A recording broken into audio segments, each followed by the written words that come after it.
Salut à tous, on se retrouve aujourd'hui pour parler du FC Barcelone en ce samedi 3 mai. Et on commence tout d'abord avec le match du jour car ce soir, le Barça se déplace chez la Lanterne Rouge. C'est vrai que c'est le choc des extrêmes ce soir. Le premier, le FC Barcelone contre le 20e et dernier du championnat, le Real Valladolid. Donc ça sera un match très compliqué. C'est pas que c'est les derniers. Que voilà, ça va être facile. Il ne faut pas du tout se mettre ça en tête. Pourquoi ça va être compliqué? Parce qu'ils n'ont plus rien à jouer. Ils sont sûrs de descendre. Donc du coup, ils vont se dire, voilà, avant de descendre dans la deuxième division, on va essayer de taper les leaders, donc le FC Barcelone. Donc voilà, c'est bien évidemment un match très compliqué, bien sûr, pour le Barça. Donc on va parler bien sûr de cette rencontre. On commence très rapide avec les photos lors de l'entraînement. C'était hier, aujourd'hui pas d'entraînement bien sûr. Et à noter que lors de l'entraînement hier, donc Flick garde un œil très attentif sur Ter Stegen à l'entraînement. Donc hier, l'entraîneur n'arrêtait pas de le regarder. Vraiment. Flick les gars, regardez tout le temps Ter Stegen parce que Ter Stegen ce soir devrait être titulaire. C'est Flick qui l'a dit. Ter Stegen sera de retour déjà dans le groupe et sera titulaire ce soir. Ter Stegen. Voilà, donc Szczęsny retrouvera sa place de titulaire dès mardi prochain pour le match de Ligue des Champions, bien sûr, contre l'Inter. Donc Ter Stegen titulaire. Et la dernière fois c'était le 22 septembre dernier parce que depuis il s'est blessé. Il y a eu des longs mois bien sûr pour revenir. S'est fait même opérer. Et là, voilà, c'est le jour J pour Ter Stegen de retrouver sa place de titulaire. Enfin, pour un match, parce que les prochains matchs, les gars, le match de Ligue des Champions contre l'Inter, ce sera bien sûr Szczęsny qui sera le numéro 1. Parce que Ter Stegen peut jouer aujourd'hui, mais mardi, il ne peut pas jouer en raison du fait qu'il n'a pas été enregistré. Voilà, tout simplement, avec la liste du Barça en Champions League. Flick toujours, donc il parle aussi de Szczęsny. Donc ça sera aussi bien pour Szczęsny de se reposer. Voilà, Marc se débrouille très bien, s'entraîne très bien et peut jouer à ce niveau. Je ne pense pas changer quoi que ce soit avant la fin de la saison. Après Valladolid, on verra ce qui se passe. Mais voilà, pour le match de ce soir, c'est sûr et certain, ça sera bien Marc-André Ter Stegen qui fera son retour dans les cages. Notre objectif est de revenir dans le championnat. Le championnat est la chose la plus importante, mais aussi quand vous gagnez un titre, c'est un grand accomplissement parce que c'est une longue période. Il faut jouer au plus haut niveau parce que c'est que le Barça n'a pas joué en championnat. Ils ont joué en Ligue des Champions, bien sûr, là, il y a quelques jours contre l'Inter. Le dernier match avait été le match de la Coupe du Roi samedi dernier. C'était pas de la Liga. Donc là, retour bien sûr dans le championnat espagnol qui reste d'après Hansi Flick l'objectif numéro 1. Il reste aussi la Ligue des Champions, mais peut-être la Liga reste l'objectif numéro 1. Bon, je pense que pour moi, même pour tous les supporters du Barça, je pense que je préfère gagner un des deux. Je pense que tout le monde partirait quand même sur la Champions League. Après, le mieux c'est de gagner même les deux. Nous en tenons compte et bien sûr, nous devons faire des rotations. Il y aura bien sûr pas mal de rotations ce soir, c'est sûr. Lamine, c'est ce que j'attends de lui. Il doit être capable de montrer à nouveau son haut niveau. Tout le monde a du potentiel pour s'améliorer et c'est aussi le cas bien sûr avec Lamine Yamal. Malgré qu'il montre un niveau exceptionnel, il a encore une très belle marge de progression bien sûr le jeune espagnol. Alejandro Balde et Lewandowski. Donc il faudra voir au jour le jour. Nous sommes sur la bonne voie mais nous devons attendre et voir. Pareil pour Marc Casado qui est de retour à l'entraînement. Il a été dans la course à l'entraînement mais je ne veux pas dire qu'il est en tête pour revenir jouer un match. Nous ne voulons prendre aucun risque par rapport à une rechute d'un joueur qui revient trop rapidement, qui se reblesse. Voilà, il va falloir vraiment que le joueur soit à 100% et que le staff médical donne le feu vert. Et après, là, bien sûr, le joueur pourra jouer comme ça a été le cas il y a quelques jours avec Ter Stegen qui jouera ce soir. Tous ceux qui sont disponibles pour jouer voyageront. J'ai vu à l'entraînement la bonne énergie qu'il faudra, bien sûr, pour le match de ce soir. Vous pouvez perdre un championnat à cause de ces matchs. Valladolid est toujours en première division, c'est vrai. Malgré qu'ils descendent, c'est sûr, en deuxième division. Eux, ils vont être boostés parce qu'ils ont pratiquement plus de pression vu qu'ils sont sûrs de descendre. Ils vont essayer tout simplement de faire chuter le leader. On peut s'améliorer en défense mais aussi en attaque. Beaucoup de gens disent qu'il est risqué de jouer comme nous le faisons avec une défense très haute pour mettre les attaquants adverses hors jeu. Mais c'est comme ça que nous voulons jouer, de presser haut et d'avoir cette ligne défensive très haute sur le terrain.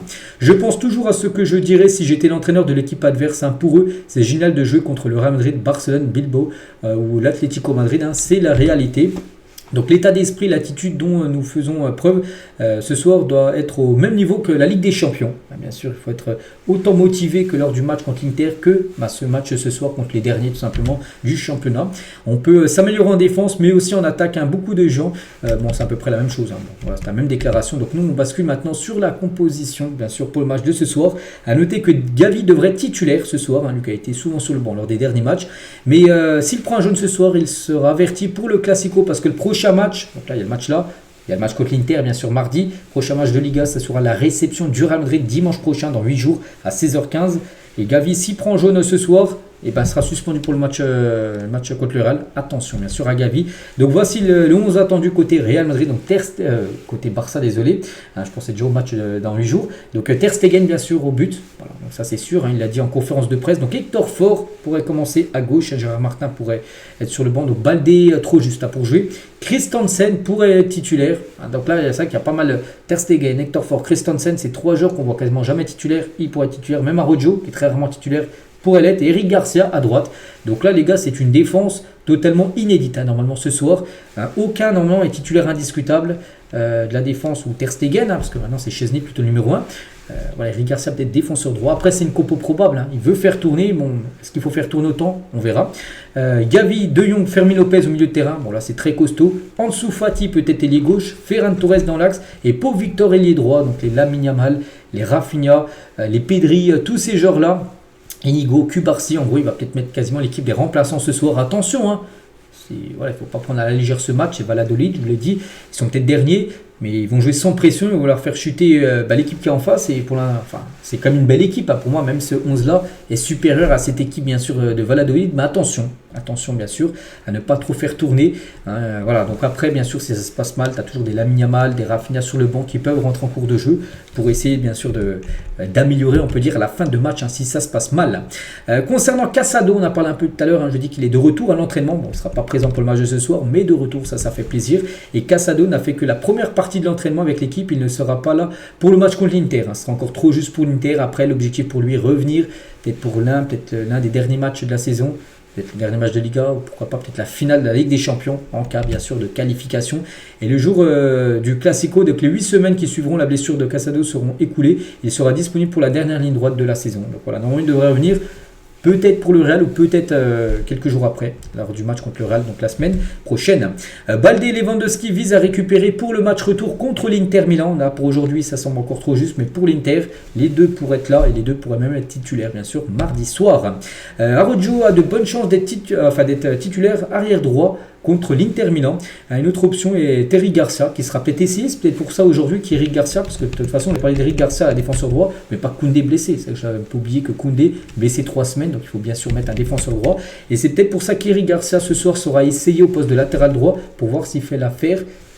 Et voilà, pour jouer contre l'Inter, parce qu'il n'y aura pas Koundé contre l'Inter. Donc après, Araujo est une option aussi pour jouer défenseur droit. Donc pour l'instant, c'est plutôt Araujo, l'option numéro 1 pour jouer défenseur droit contre l'Inter. Et sinon, Eric Garcia est l'option numéro 2 qui sera peut-être utilisée ce soir pour voir si ça peut le faire.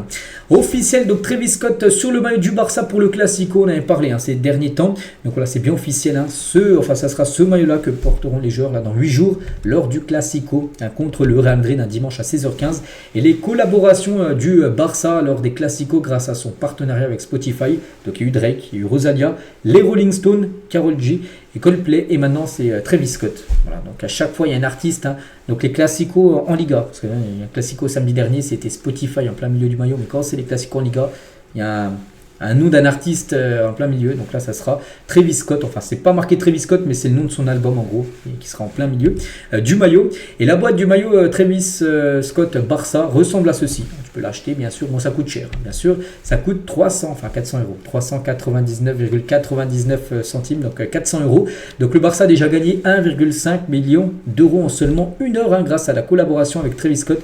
Il y a eu 2 éditions de 1899 maillots, l'année de la création du club. Donc chacun a 400 maillots, ils ont tous été vendus. Voilà, donc tous les maillots ont été déjà vendus et du coup Barça a récolté déjà plus d'1 million. 1 500 000 euros grâce à la vente bien sûr de tous ces maillots, tous ces coffrets. Xabi Alonso veut signer Jonathan Tah pour le Real Madrid s'il devient l'entraîneur afin de voler Tah à Barcelone, parce que Tah, depuis pas mal de temps, on attend la fin de contrat pour qu'il débarque du côté du FC Barcelone. Et Xabi Alonso, son coach, pourrait du coup plutôt le faire venir au Real Madrid. Donc s'il va au Real, c'est qu'il vient pas au Barça. Ce serait dommage parce que c'est un joueur que le Barça aimerait avoir. En plus, il est libre. Donc voilà, pour l'instant, on ne sait pas. Donc Tah n'a toujours pas signé pour Barcelone, mais le Barça le veut certainement. Le Bayern et le Real Madrid sautent également ses trousses. Tant que le transfert à Barcelone n'a pas été finalisé, tout reste jouable. Donc on verra. Maintenant, c'est le joueur aussi. Il faut qu'il donne son ressenti. Où il veut jouer. Voilà ce qui sera bien sûr primordial pour son futur. L'ancien joueur de Barcelone, souvenez-vous de Julián Araujo, ancien joueur, donc il n'a joué que 9 petits matchs et seulement 378 minutes en première ligue depuis qu'il a rejoint Bournemouth. Il avait quitté le Barça pour rejoindre Bournemouth, donc il a joué très peu, seulement 378 minutes depuis le début de saison. C'est très peu, ça fait 9 matchs, en plus c'est des bouts de match. Voilà, on espère qu'il puisse enfin lancer sa carrière. Un ancien joueur du Barça, donc Javier Moreno, il a dit, donc Lamine il est déjà l'un des meilleurs au monde, mais il est très jeune et doit prendre soin de lui. Ce qui m'impressionne le plus, c'est l'insouciance qu'il a à l'âge de 17 ans et au Barça, dans l'un des meilleurs clubs du monde, de faire ce qu'il fait, c'est quand même exceptionnel. Le Barça est en discussion avec Rafinha pour une prolongation de contrat. N'oubliez pas que Rafinha est en fin de contrat en 2027, encore 2 ans, mais le Barça aimerait le prolonger deux saisons, bien sûr, supplémentaires. Toujours avec Barcelone, donc ils ont failli signer Lautaro Martinez alors qu'il jouait encore en Argentine pour 8 millions d'euros. Mais il n'y a jamais eu de consensus pour sa signature au sein du club car le Barça considérait qu'il y avait d'autres priorités. Fallait faire sur le mercato. C'était un joueur que le Barça surveillait, mais du coup ça s'est jamais fait. C'est dommage, parce que maintenant quand on sait l'importance qu'il a, par exemple du côté de l'Inter, n'oubliez pas que Martinez sera forfait pour le match contre le Barça mardi prochain. Des nouvelles de Xavi, ancien coach du Barça.